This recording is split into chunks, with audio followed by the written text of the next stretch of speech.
Hey, what's going on, Facebook peeps? Trying a new way of streaming here. So if you hear my kids and everybody in the background, I'm gonna restart here. I'm not sure if I did it right or not. What's going on? What's going on, guys? This is John Cox here. Trying out a new way of streaming. So if we have any hiccups, it may be because of that. So try to get you an update on the Kentucky legislative agenda today and what to expect regarding a bunch of bills that we are interested in here. So just like always, disclaimer right off the bat: if you don't care about Kentucky politics, just go ahead and cut this off and don't listen, or watch and listen and complain about it and say mean things. I don't care. So let's start off talking about yesterday and what happened with HB 28, which is the closest thing to like a employer vaccine bill we were going to see this session. Sponsor was Savannah Maddox, and she's the primary sponsor. There was tons of co-sponsors, so it had tons of support, at least from the House side. Man, I don't know if any of y'all watched the hearing from last night. If you didn't, I'll go to YouTube and I can maybe figure out a way to get the link in the comments or something here later on. Just scroll forward towards the last fourth of the of the meeting and watch it. I mean, it was brutal. I mean, you could tell that Savannah was visibly distraught. Just emotionally exhausted. I mean, all the freedom warriors down there are definitely feeling the heat and have been through a couple sessions now. And guys, we gotta stay engaged from here on out and lift those people up. And I've Savannah and I became friends over the last couple months, and I sent her a message letting her know, like, hey, we're in support of you. And she told me she felt like they hadn't got anything accomplished this session, and she just feels real down. And I told her, listen, you've accomplished one thing, for sure, and my redneck butt has been down there in Frankfurt for the last 2 months, fighting for this stuff and trying to be your all's voice. And I've seen hundreds, if not thousands, of real people get involved, and I was like, that's a direct result of you and what you represent, and what Felicia Rayborn and Adrian Southworth and Josh Calloway and Jennifer Decker, a bunch of other ones. I could go through down the list of what they represent, and we got to let them know we support them and that they're the future of the party. But to get into specifics, I mean, I don't know if y'all watched it. If you didn't, say go watch it. Robbie Alvarado was just brutal. I mean, I'll be honest, I can't imagine speaking to people the way he spoke to her, last night. If I was her husband, I might be pulling a Will Smith and walking up on stage and just putting a big smack on him, slapping a man. I suspect he speaks to everyone that way. He's been very condescending and dismissive of myself and Sarah Tyler, and those of us that have been down there trying to champion HB 51 along the way. He's just consistently just dismissive and divisive and condescending and all that. You know what I mean?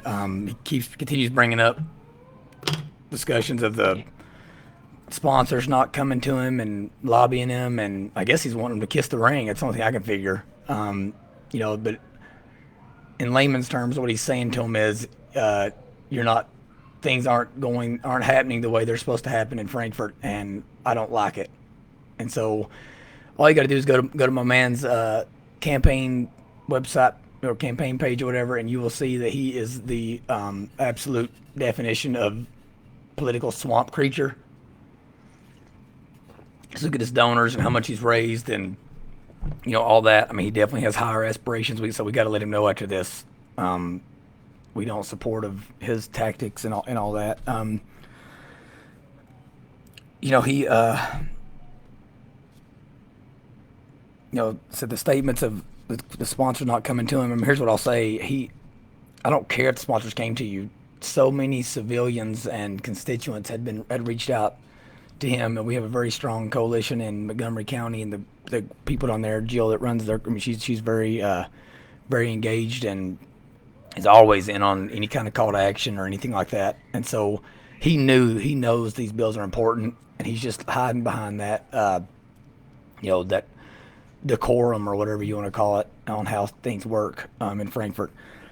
And so, one thing I'm gonna say, I hope he hear. I mean, nobody. I mean, I might get 200 people watching this thing, but if he does watch it, Robbie Alvarado, I want you to know, you talk down to me like that on the street, or to my wife like that on the street, you better be ready to show people you about that life. You know what I mean? Because I wouldn't put up with it. That's all I'm saying. So that ain't a threat. It's just a promise, straight up. I mean, you can't talk to people like that. They don't deserve it. And when I talk to people on the other side of the aisle or people I know I disagree with, I just younger, older, whatever. I mean, I'm gonna respect somebody and be respectful. So yeah. So let's move on. One thing I want to say about in regards to that committee is don't take that committee as indicative of how the majority of people down there feel. I mean, this committee is the committee you send things to die. I mean, I went through the list. I have 8 for sure no's, okay, on HB 51 in the Senate. And I think, let's see, 1, 2, at least 5 of those were on that committee. 5 of the 8.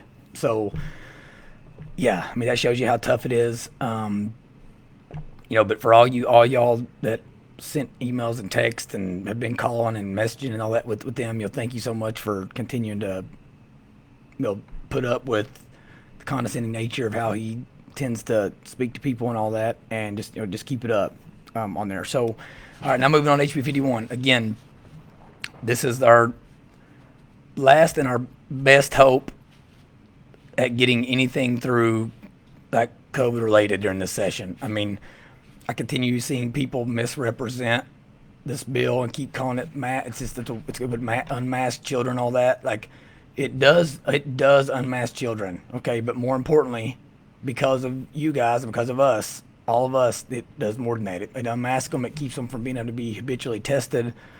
They can't be forced to get a vaccine due to coronavirus or variants from it. So it's more than just a mask bill. I mean, let's stop letting people represent it that way, because it's more than that. As of yesterday, after 28's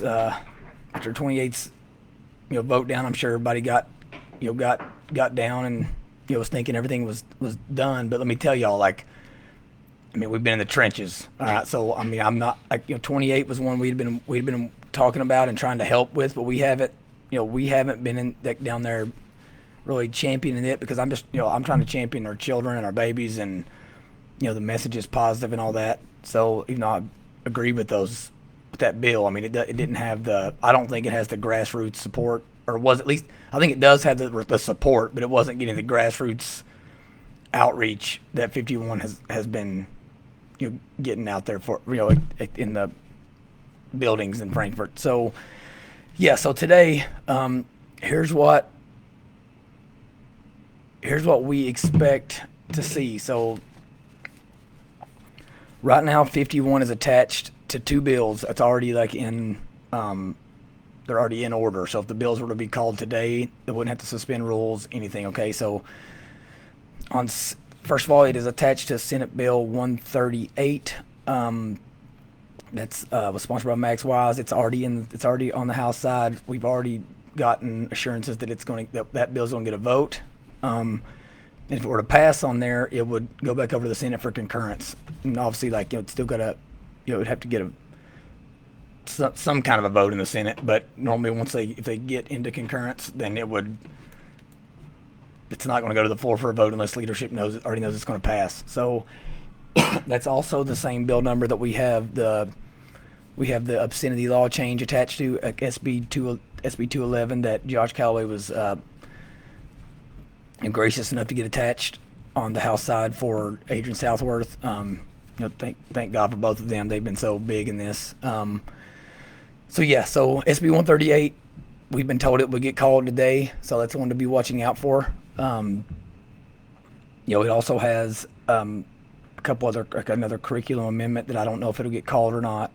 On it, I've been in contact with Jennifer Decker and Matt Lockett regarding it, and the amendment that was submitted on SB 138 is one we have had input in and helped you'll get filed and get revived. Honestly, I think they thought they just thought it wasn't going to go anywhere, and we were like, hold on a minute, let's see what we can make happen here. And then Regina Huff helped us revive it, and so she's been great as well. So SB 138, then we have 3 more that'll be on the House side that are from the Senate. Okay, so they'd be attached as amendments, passed, and they would have to go back to the Senate for concurrence. Okay, so it's SB 59, SB 60, and SB 65. One's like a statewide accountability system, like creation bill, but it passed the Senate 33-0, sponsored by Mike Wilson and Max Wise, both people we already know are yes votes on 51.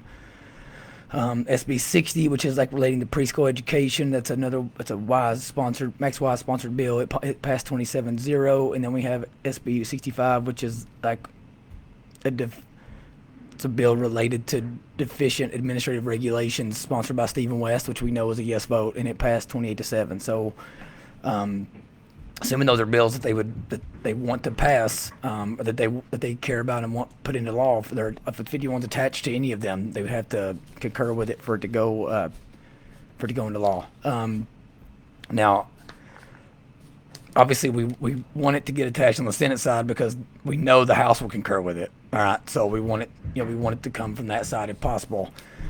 So, but just know there's 4 of them on that side, and Speaker Osborne knows they're filed on the Senate, on the House side. He knows to be expecting them, and so he's also been good to us along the way, and continual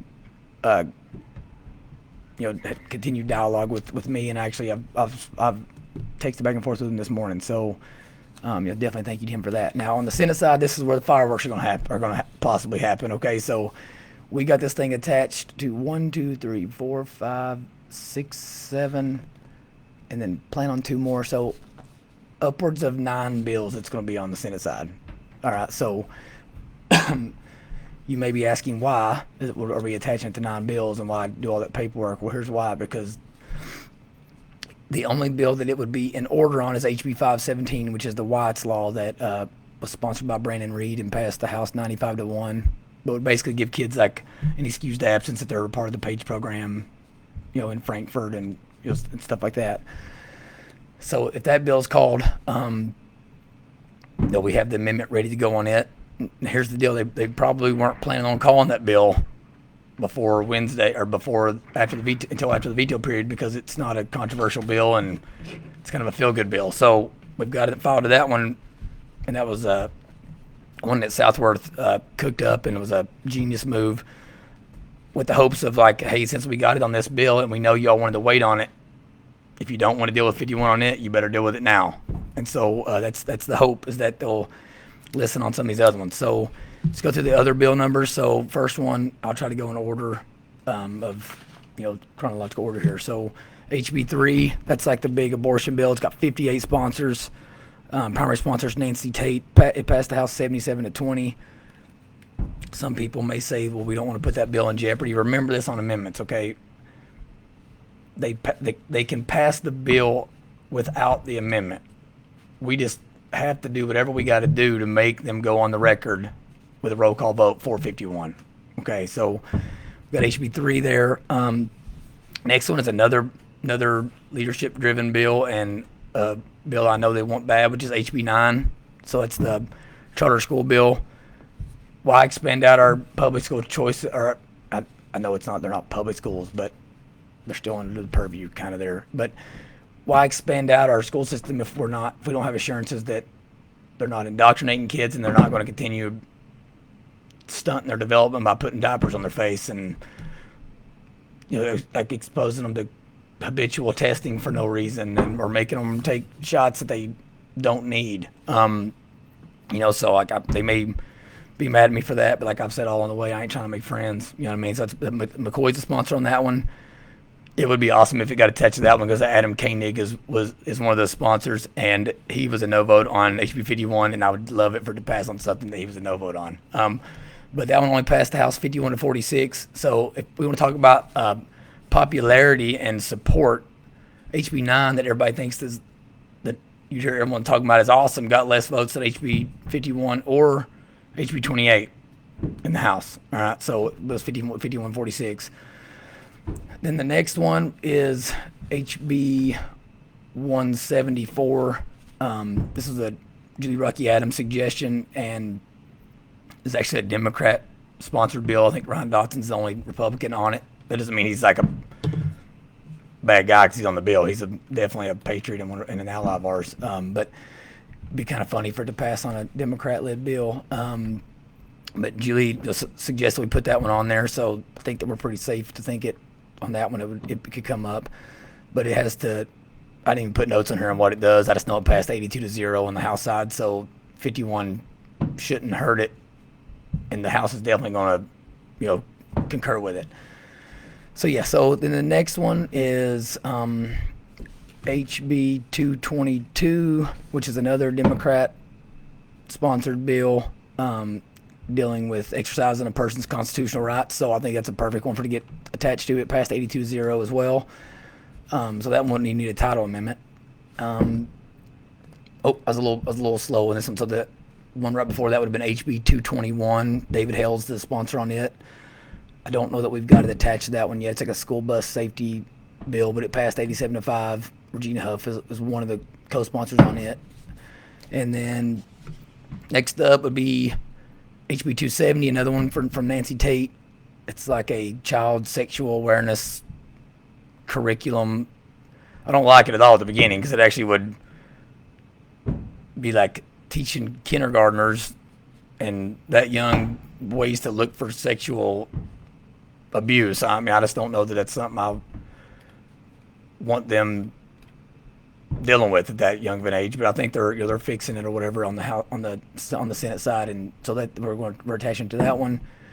Then the next most likely one, and the one that HB 314, which is a bill that was primarily sponsored by Jason Nemus, who's been a partner of ours along the way.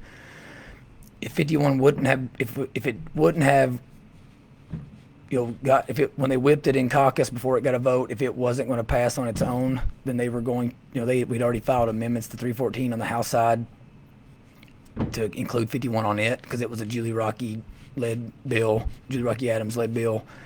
And so, in hindsight, I kind of wish we would have attached it to that in the beginning because it would already been on there. And I know that's a bill she wants, and she was kind of the one leading it and just started it on the House side. Would have kind of made it a little bit easier, but that's already got the title amendment ready and all that stuff, so it was very easy to get an amendment filed. But HB 174 and HB 314, I've been in communication with Julie Rocky Adams, and I expect that if either one of those bills comes up, she will call the amendment, and she will personally be asking for a suspension of the rules by the Senate on those. So I keep bringing up suspension of the rules for this reason. On the House, it sounds like they're a little more used to doing that and less likely to not do that. On the Senate side, as you can tell from the 28 hearing last night, they are a little more procedural and by the book and don't like to do it. So, if we only had it on one bill or two bills and they wouldn't suspend the rules two times, they could hide behind decorum and, best practices and all that. But here's the deal, fellas, misses and fellas. If they do it 9 times, they can't say it was procedural, especially when all 9 times it was in regards to the same exact amendment that we're trying to get a vote for. So it will be absolutely clear, all right? So some of them will try to not vote on the suspension rules, and then say well, we just didn't vote to suspend the rules, or we didn't vote. We have to hold these people accountable, okay? If they're not yes votes, if they're not a Y on the screen for any of this stuff, it's a no vote. All right. If this HB 51 doesn't get a floor vote, we have to assume that everybody is a no. Okay, because just sending an email saying that you're a yes vote isn't enough if you're not going to fight for it. So those are our two most likely ones today, I think. Because 174, 314, Rocky Adams, and I have been in contact with her, and I've tried telling people. Let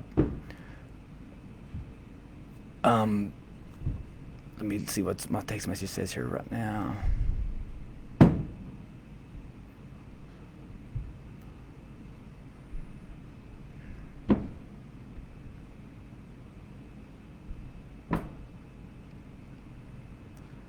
So I've got a little more information here that, and again, like they are trying to understand what Julie's talking about here. But again, keeps talking about how they're not going to be about suspending the rules or whatever. Again, like she's been great so far, in my interactions with her. But I know from being down there long enough, I know they can do it. They can do what they want to get done. All right. So I mean, I don't know how else to put it. Again, I ain't trying to be like over the top, because obviously we need these people to do what we're asking them to do. They're the only ones that can. So I'm not trying to be like combative or whatever, but I got like today and tomorrow and then after that, I don't ever want to be discussing any of this stuff again. So like, I'm not trying to like continue on in politics. It's not why I'm doing this. So I just encourage y'all to, that might be one call to action, is we need to tell these people, suspend the rules for this, because you suspend it for other stuff. I mean, they absolutely do. If Robert Stivers wanted something, by God, they would suspend the rules. Okay, so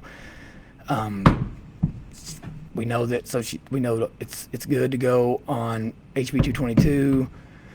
It's good to go on 517, and it's good to go on HB 174. HB 314 is going today. She said there's no way the body will go for suspending the rules. Like, here's what I want to tell y'all. Like, that she can ask them to. Like, ask them to, and if they don't, they don't. But again, like, she's my senator. She's a lot of your all senator. Like, you can do what you can do. All right, you can control what you can control, and asking them to suspend them is something you can control. So I mean, I'm going to respond back to that in a minute. Again, like, I'm not saying she's a bad. She's fighting for it with us, and so she's being very continuing an open dialogue with me. She doesn't have to do that. Like, I probably wouldn't talk to my butt, but she is. So again, I'm not being combative with her, but at the same time, like, I don't really care about how stuff's done there. That's when it needs to get done. So yeah, and then there was also one more. I think was HB 680, which is Ed Massey's bill. Again, that'd be another one to be fun to attach it to, because he was a no vote. But it passed 88-0. On a lot of these, they may be considered unfriendly amendments. Like, I consider this, I understand the friendly and unfriendly amendment process, because otherwise people would just be purposely trying to kill bills. But I think there's certain times where all these reps have to see when something's like a noble cause, and they just need to put their egos aside and do it. I mean, we're talking about babies and their development being stunted, and my 2-year-old doesn't even say words yet. I mean, he's really smart and can stack some boxes with the best of them, but like, I can't help but wonder if part of that's because every time he's in childcare at the Y, or anytime he's at school forever, it was like they have a mask on, he can't see what they're talking about, and then I talk like an idiot, so he can't understand what I'm saying anyways. So yeah, again, really care about suspending the rules. I mean, but that's something y'all might want to do, is from a call to action, just sending out and tagging or tweeting and texting and emailing or whatever all the reps, and asking them all to be willing to suspend the rules in regards to this one bill, because it protects children. It doesn't deal with anything else. There's nothing that we cleaned out everything that was private entity related, and even it literally only has anything to do with students. So yeah, but that's kind of where we're at. I mean, I've spoke with David or takes it back and forth with David Osborne, takes it back and forth with Julie Rucky Adams, a bunch of other senators and reps, so that everyone knows what's going on. I don't know if this has ever happened before with a civilian. I mean, I'm sure I'm making them really uncomfortable, but again, they're all been really nice to me. I think they're all just they just don't really know what to do with me. I keep calling myself the house hillbilly or whatever. But the resident redneck, I think they're all so surprised that I'm down there that they're talking to me. And again, that's why I try to text and email with them, really texting, because it's like, once they respond back to that, we have a dialogue started, they can't like act like they weren't aware of certain things or whatever. So yes, that's where we're at. So we got it. I mean, listen, the fact that HB 51 is still alive, let me tell you guys something. I'm not gonna say that they don't want it, they don't want to kill it, but like, they messed around and didn't kill it quick enough, and now it's like the fact it's still, we couldn't have asked to be any further along than we are. Like right this minute. This bill could have died a long time ago, or Alvarado could have pulled it up for a vote and let it, made it a public spectacle. I suspect possibly that he didn't, because I know a couple of sponsors were in contact with him. But again, like I can't. There's not a more important bill. I know there's things that maybe are dealing with topics that everyone thinks is, in a bigger picture, more important. But this is the only bill that didn't have $1 of payroll walking through that building getting pushed.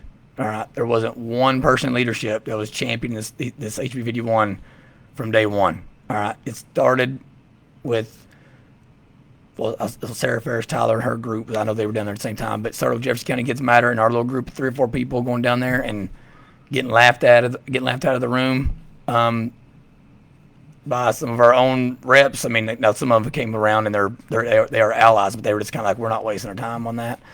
And we just kept coming back, and we developed a plan, and we're having little civilian lunches and little get-togethers and sharing information and being transparent. And so, like, when I say it's so important, it's obviously the content is extremely important, and I don't know if there is any content more important, but even to another extent, I mean, 51 really represents that, like, we the people have arrived. All right, so I don't know if there's been any other bills anywhere else in the country that's been so citizen driven. I mean, the amendment was drafted by civilians. Okay, like, I didn't put in the there tos and hereofs and that kind of thing, but our little group literally put it on paper first and was walking around the building saying, we got to get something like this attached. And then we had another civilian that actually, I asked, like, hey, take my, like, 3rd grade vocabulary from my little podunk education and turn this thing into something. Sounds like George Washington wrote it, and he did it, and that's what got attached, like something we wrote. All right, so it's just extremely important. All right, and that's when they're trying to kill this bill. Again, like, this is why I say it's different than 28, because 28, that wasn't the case. But with this bill, if they kill it and don't vote on it, it'll literally be a smack in all of your faces, all of our faces, that we don't like that you were down here. Like, get the hell out of here and let us get back to doing what we do and get back to the good old boys club.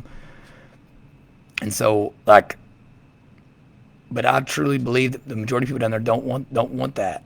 They want civilians involved and citizens, in contact with them. And if this bill gets passed, then we have some credibility, and we can help train get other people prepared to where everyone can get down there talking to people and do it, use their time wisely, and no one person can try to claim they were the ones in most of the conversation. So yeah, it's just so important. So thankful for you guys. Thanks for watching. I just spent 30 minutes of your time talking about this stuff, and my opinions don't matter. I mean, it's like, again, it's stupid that I'm the one talking about all this stuff. But yeah, if anything else happens throughout the day, I will let you guys know. I'll come back on here and do another live video or whatever. But